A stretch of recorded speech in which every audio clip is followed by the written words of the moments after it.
संपूर्णानंद संस्कृत विश्वविद्यालय वाराणसी और उससे संबद्ध जो संस्कृत महाविद्यालय हैं, जिनमें आचार्य में साहित्य और नव्य व्याकरण विषय है, उनके आचार्य प्रथम सेमेस्टर साहित्य नव्य व्याकरण का सिलेबस आपके सामने है, पाठ्यक्रम आपके पास है।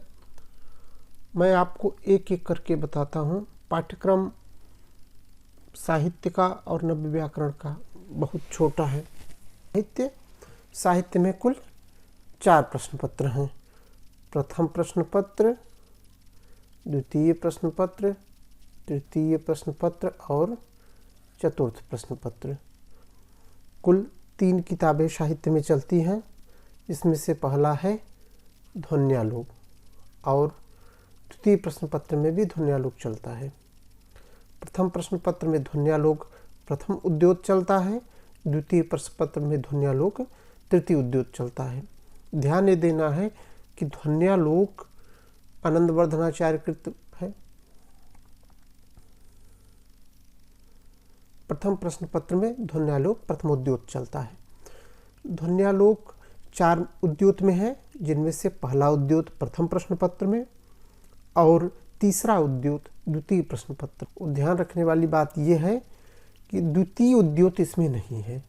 जो द्वितीय उद्योत है, यह द्वितीय उद्योत इसमें नहीं है। यह है द्वितीय सेमेस्टर में। प्रथम सेमेस्टर में प्रथम उद्योत और तृतीय उद्योत है। तो साहित्य के प्रथम प्रश्न पत्र में ध्वन्यालोक प्रथमोद्योत, द्वितीय प्रश्न में ध्वन्यालोक तृतीयोद्योत और तृतीय प्रश्न पत्र में रस गंगाधर प्रथम आनंद। रस गंगाधर का मात्र प्रथम आनंद तृतीय प्रश्न पत्र में है। वो भी प्रारंभ से रसदोष पर्यंत, प्रारंभ से लेकर के यहाँ रसदोष तक, ये प्रारंभ से लेकर के रसदोष तक। और चतुर्थ प्रश्न पत्र जो है वो नल चंपू का है। त्रिविक्रम भट्ट ने लिखा है नल चंपू। ये प्रथमोच्छ्वास से लेकर के तृतीयोच्छ्वास से, मतलब 1 से लेकर के 3 तक। तो मात्र 3 किताबें हैं। एक किताब ध्वन्यालोक का है, दूसरी किताब है रसगंगाधर का और तीसरा है नल चंपू का। यही 3 किताबें हमको पढ़ना है और सब 100 अंक के होंगे। जितने भी हैं वो 100 अंक के होंगे। कुल 400 का प्रश्न पत्र रहेगा। तो 100 में से 70 में आपका लिखित पेपर होगा। जो लिखित प्रश्न पत्र है 70 का, 30 मौखिक। 70 का लिखित, 30 मौखिक। 70 का लिखित, 30 मौखिक।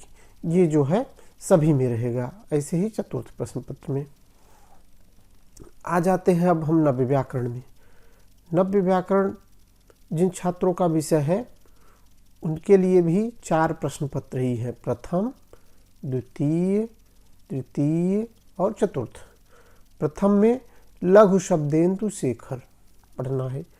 पुस्तक है व्याकरण की लघु शब्देन्दु शेखर।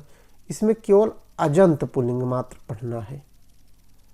दूसरी जो द्वितीय प्रश्न पत्र है, उसमें भी लघु शब्देन्दु शेखर है। वहाँ अव्यय से लेकर के अकथितम च सूत्र तक इसको पढ़ना है।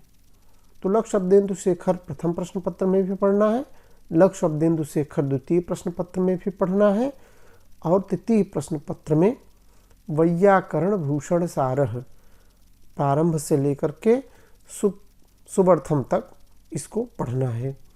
और चतुर्थ प्रश्न पत्र में वैयाकरण सिद्धांत लघु मंजूषा पढ़ना है हमको।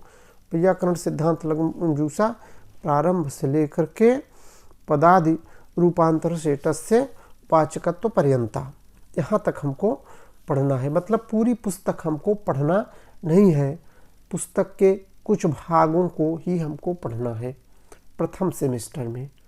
तो आपके सामने साहित्य का और नव्य व्याकरण का यह पाठ्यक्रम था, जिसमें से 30-30 अंक के मौखिक होंगे और 70-70 के लिखित होंगे। कुल नव्य व्याकरण का पूर्णांक 400 का होगा और साहित्य का भी पूर्णांक 400 होगा। तो साहित्य में ध्वन्यालोक, रसगंगाधर, नल चंपू है और नव्य व्याकरण में लघु शब्देंदु शेखर, वैयाकरण भूषण सार और वैयाकरण सिद्धांत लघु मंजूषा, ये तीनों पुस्तकें हैं। इन्हीं का अध्ययन हम सबको करना है आचार्य प्रथम सेमेस्टर में।